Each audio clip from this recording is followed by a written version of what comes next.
কাটিয়ে আমরা চললাম পেহেলগাঁওয়ের উদ্দেশ্যে। পটনিটপ থেকে পেহেলগাঁওয়ের দূরত্ব সড়কপথে 155 কিলোমিটারের মতো। শ্রীনগর থেকে পেহেলগাঁও 97 কিলোমিটার দূরত্বে অবস্থিত। পেহেলগাঁওয়ের উচ্চতা প্রায় 7000 ফুট। স্বপ্নের তুলি দিয়ে আঁকা এক উপত্যকা, যেদিকে দুচোখ যায় হিমালয়ের তুষারাবৃত পাহাড় আর অন্যদিকে সবুজ প্রান্তর। কোথাও আখরোট ও আপেলের বাগান, তো কোথাও জাফরানের ফুল, আর তার সঙ্গে রয়েছে রং বেরঙের ফুলের বাগান।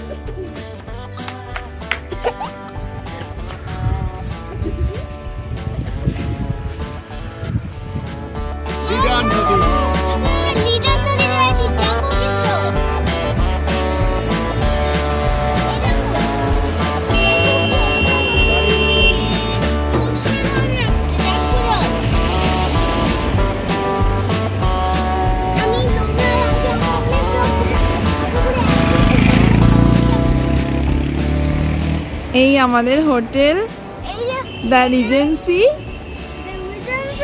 আর সামনে দিয়ে এই সেই যে মাউন্টেন, আইস মাউন্টেন পিক এবং লিডার নদী বয়ে চলেছে। এই যে সামনেই লিডার, পেহেলগাঁওয়ের লিডার নদী।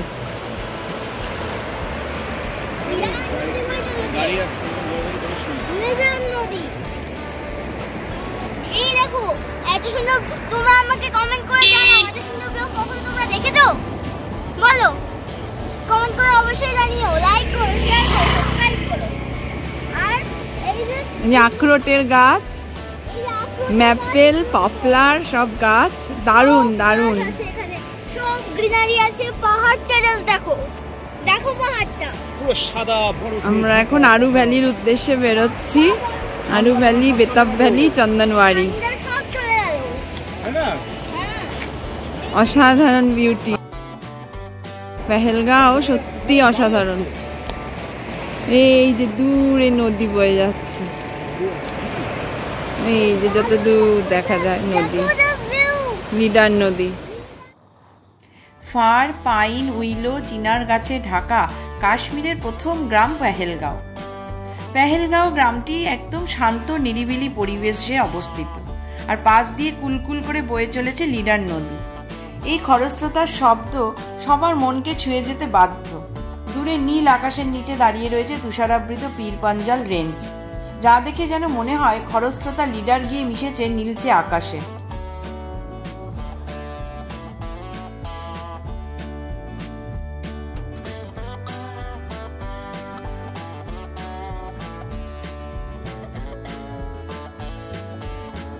আমরা পেহেলগাঁওয়ের লোকাল সাইট সিইংগুলো করার জন্য পেহেলগাঁওয়ের বাস টার্মিনাস থেকে একটি গাড়ি ভাড়া করে নিয়েছিলাম। এখানে বাস টার্মিনাস থেকে লোকাল গাড়ি ভাড়া করেই সাইট সিইংগুলো করতে হয়। গাড়িগুলির কিন্তু ফিক্সড রেটে আমাদেরকে নিতে হয়েছে।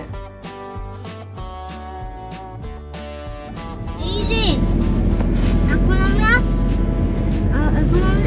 আরু ভ্যালিতে যাচ্ছি। পেহেলগাঁওয়ের প্রাকৃতিক সৌন্দর্য উপভোগ করার জন্য একদিন কিন্তু যথেষ্ট নয়, যদিও সময়ের অভাবে আমরা সবাই একদিনই থেকেছিলাম। এই পরিবেশের মজা নেওয়ার জন্য কম করে এখানে 3 রাত কাটাতে হবে। থাকার জন্য এখানে রয়েছে অজস্র হোটেল এবং রিসোর্ট। লিডার নদীর ধার বরাবর প্রচুর হোটেল রিসোর্ট আছে, যেগুলোতে থেকে থেকে সুন্দরভাবে এখানকার পরিবেশকে উপভোগ করা যায়। সঙ্গে পাওয়া যায় ঝরে যাওয়া চিনার পাতার শব্দ আর লিডার নদীর বয়ে চলার কুলকুল করে শব্দ। পেহেলগাঁওয়ের কাছেই রয়েছে নানা রকমের দ্রষ্টব্য স্থান, যেমন আরু ভ্যালি, কোলহাই গ্লেসিয়ার, লিডার ওয়াস, তারসার লেক। কাছেই রয়েছে পেহেলগাঁওয়ের গল্ফ কোর্স, যা প্রায় 2400 মিটার উঁচু। আর এই রিসর্টের একটি অন্যতম জনপ্রিয় জায়গা বেতাব ভ্যালি, যা পেহেলগাঁও থেকে 6 কিলোমিটারের দূরত্বে অবস্থিত।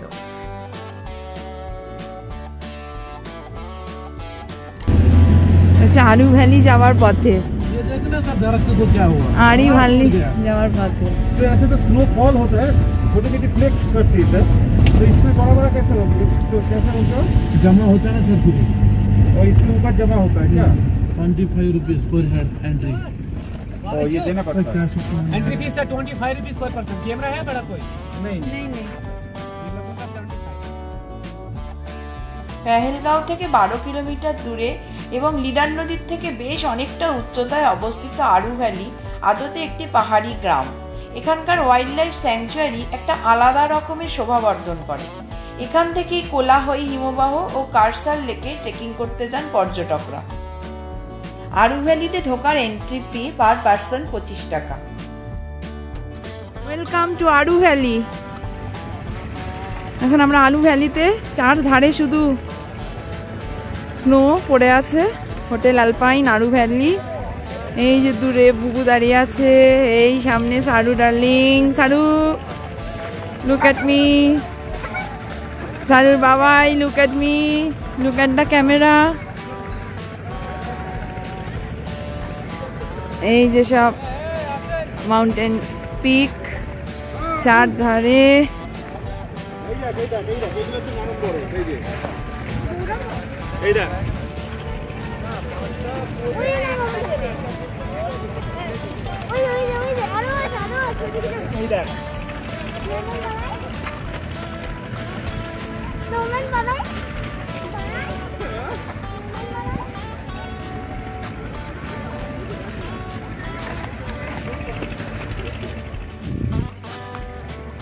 খুব ভালো লাগছে, সারা খুব এক্সাইটেড, সবাই এক্সাইটেড। আমরা মানে ভাবতেই পারিনি যে এইভাবে দেখতে পাবো আরু ভ্যালিতে। সুইজারল্যান্ডে কেউ হার মানিয়ে দিচ্ছে। ওই এদিকে তাকাও, চারধারে যেদিকেই তাকাচ্ছি বড়, মানে আর সেরকম ওয়েদার, সানি, একদম সাংঘাতিক ঠান্ডা।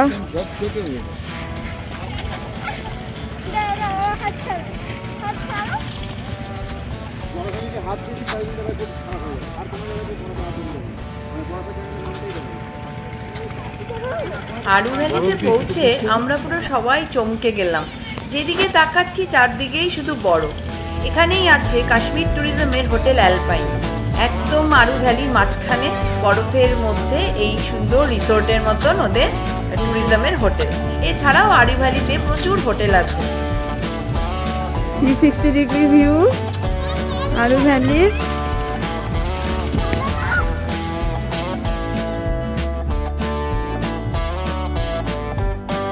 আরু ভ্যালির পরে এবার আমাদের পরবর্তী গন্তব্য বেতাব।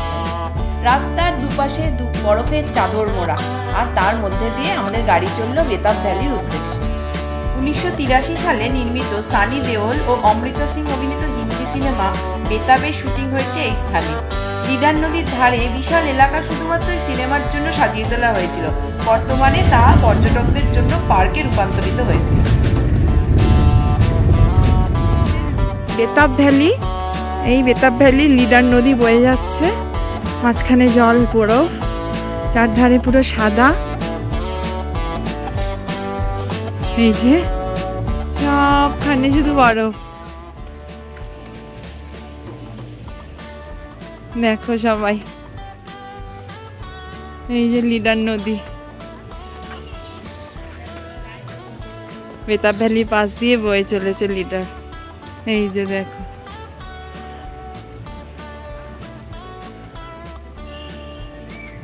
এখানে আবার শুনছি শুটিংও হচ্ছে, জানি না কিসের শুটিং হচ্ছে।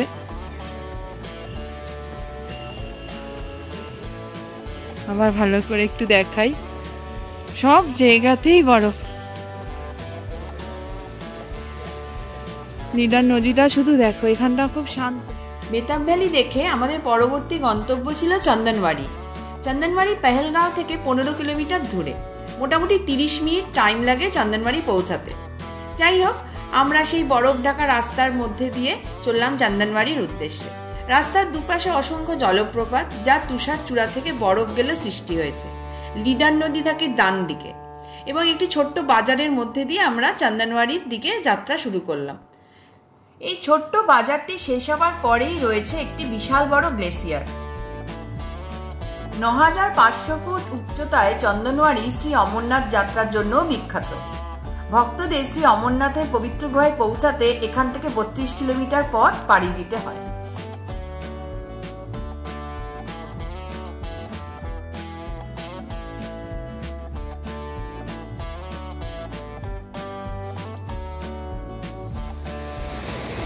চন্দনবাড়ি,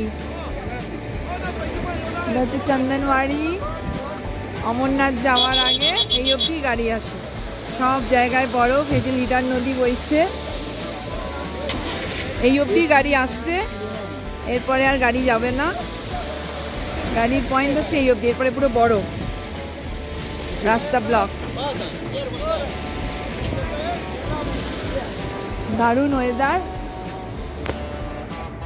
চন্দনবাড়ি দর্শন করার পরে আমরা শ্রীনগরের উদ্দেশ্যে রওনা হলাম। মাঝখানে আমরা লাঞ্চও সেরে নিলাম। আসলে পেহেলগাঁওর জন্য অন্তত 2 দিন আপনাদেরকে রাখতেই হবে, কিন্তু আমাদের সময়ের ছিল অভাব। তার ফলে আমাদের 1 নাইট স্টে করার পরেই পেহেলগাঁও থেকে শ্রীনগরের উদ্দেশ্যে রওনা হতে হলো। পেহেলগাঁও ছেড়ে যেতে একটুও মন চাইছিল না। যাই হোক, এরপরে আপনাদের সাথে আবার দেখা হবে পরের এপিসোডে শ্রীনগরকে দেখানোর জন্য।